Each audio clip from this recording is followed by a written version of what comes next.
Hi everyone, this is Phoebe from the Bugsnag team. This is the fourth video in a series of demos on the Alerting and Workflow engine. In this video, we'll cover how to customize your notifications to drive code ownership. To continue watching more demos in this series, I'll put a link to the playlist at the end of the video. And now I'll pass it over to Yvonne, our solutions engineer. All right, so we can get started on our next use case, which is around team ownership and code ownership. So very much a trending topic these days, being able to suppress notifications of errors that you can't necessarily fix.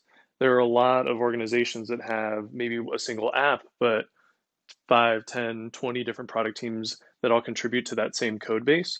So being able to segment code within your error monitoring tool and being able to route notifications intelligently is something that brings huge value.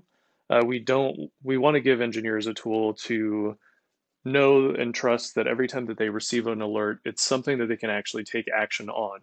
So what you're looking at on my screen here, very similar to the format of the other videos where I have this app on the right side. We've changed up the buttons a little bit. So we have a crash during a user upgrade. We have a button to trigger an error in shopping cart and a button to trigger an error during user registration. So in this scenario, we're imagining two teams. There's a team who cares about user conversion and a team who cares about the shopping cart functionality.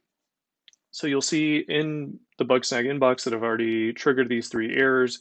You can see the user upgrade error, the add to cart error, and the registration error.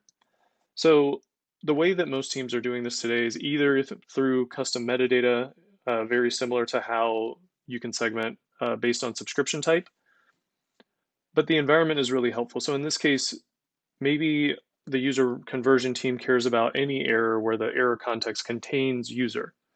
And that would then allow me to isolate this set of errors and create a bookmark for that team. So we'll just title this user conversion team and share that. And then for the shopping cart team, it's a little bit different. We want to isolate this specific error. So maybe the shopping cart team cares about any error where the context contains cart. And that then isolates this one error against the others. And we can bookmark this search as shopping cart team. And as we've seen, we can go to the project settings and set up team notifications. So here I have two channels that I've hooked up. I've got the shopping cart team channel and the user conversion team channel. And because these are errors that maybe we don't want to be notified every time an individual occurrence of an error happens, but we want to know every time there's a new root cause of an error.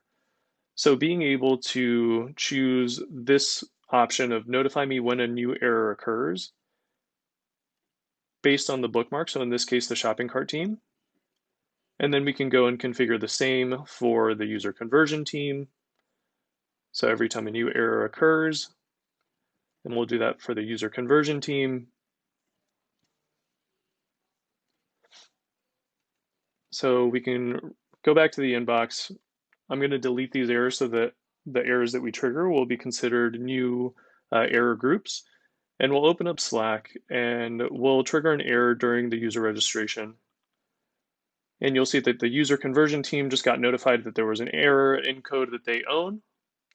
And then if I trigger an error in the cart functionality, that shopping cart team gets notified. So in reality, I would most likely only be subscribed to one of these channels, and I'd be super focused on all of the errors that are coming in because these are errors that I know that I can fix.